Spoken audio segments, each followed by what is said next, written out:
Ishmael is exciting. Ishmael is a more important and potentially more impactful announcement than the Fafnir change. And why is that? Because it's only a game.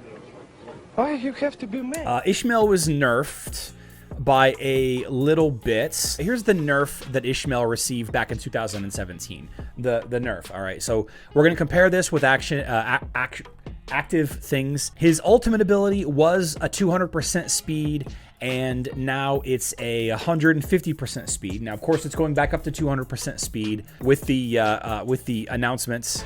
Back up to 200% attack speed bonus, down from I'm sorry, up from 150. The nerf was 200 down to 150. But the thing is the critical hit bonus was actually increased. Back in 2017, he was given ×5 critical hit level modified by the skill, and now it's ×10 by the level. So what do I mean by that? If you take a look at the current Ishmael has the old ability. So you can see that the bonus to critical hit chance is 1300. That's 10 times the level, which is 130, right? 130 times 10 is 1300. Sorry about the math. It was 5 times the level, or what is that? 6500. So it did give a bonus of 650, not 6,500. The critical hit rate went from 650 up to 1,300, but the attack speed came down a little bit.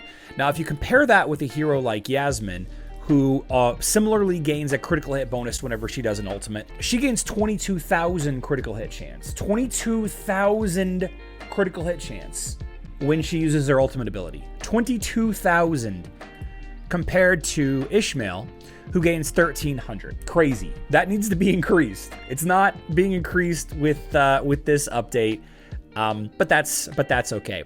The second of 3 things that changed that made Ishmael bad was the vampirism ability went from, let's see, it's level ×1, and so Ishmael's level was 110. So it was 110. It was 110 plus 25. So before he was nerfed, his vampirism was 135%, right? Vampirism was 135%. Now it's level times 0.5 plus 10, or 65% vampirism. Okay, that was the other or second nerf, right?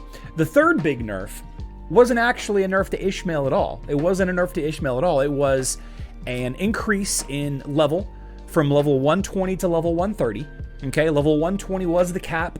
Level 130 became the cap when they added chapters 14 and 15. Adding Girl City and Abode of the Masters raised the level cap by 10 levels. It also raised the glyph cap by 10 levels.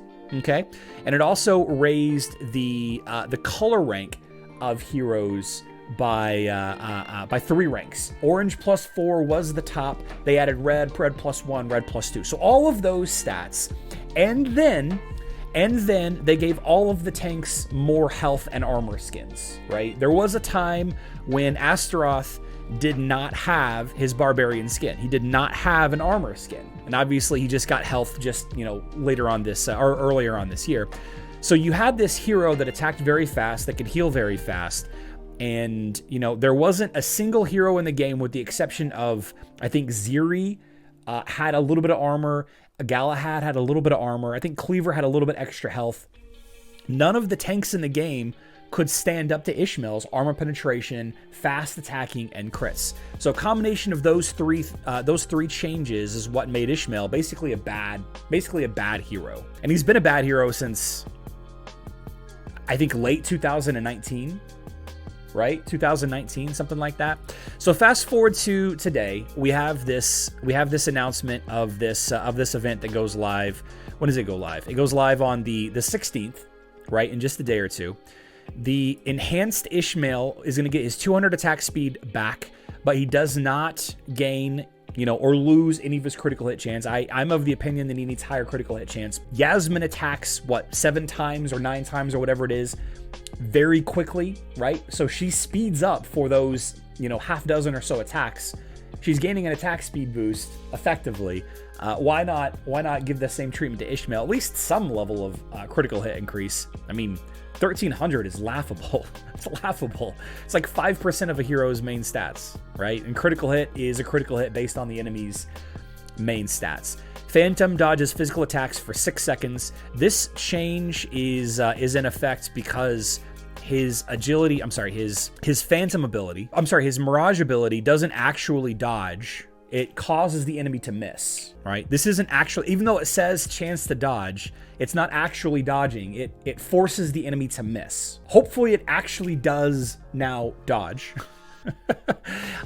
Hopefully it actually does now dodge. And then we have, let's see, dodge for 6 seconds and what is it now?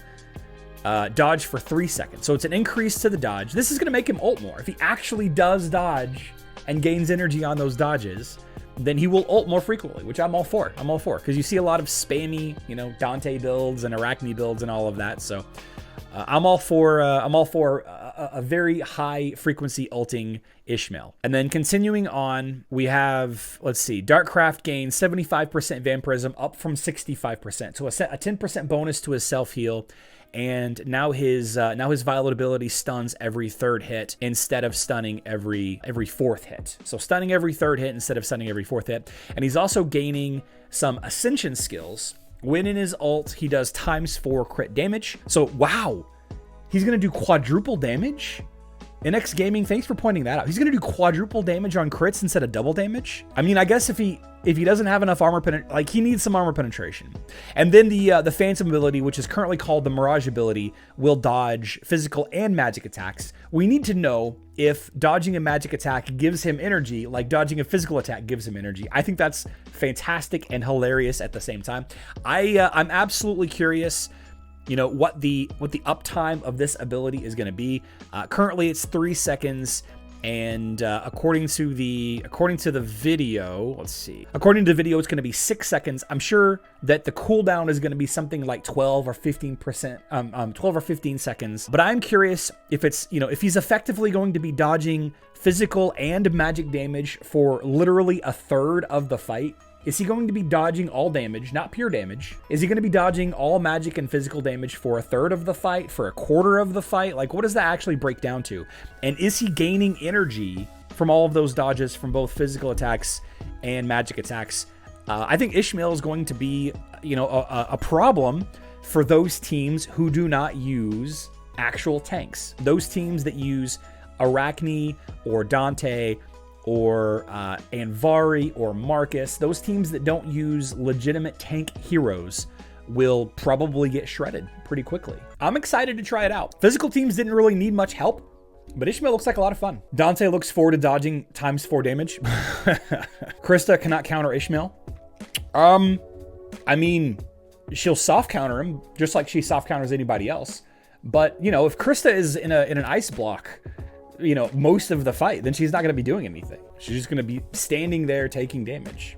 Yeah, Helios. And Helios will definitely counter. Any opinion on interesting combos with him? I think anybody that improves his armor penetration. I think Fox will be a good choice.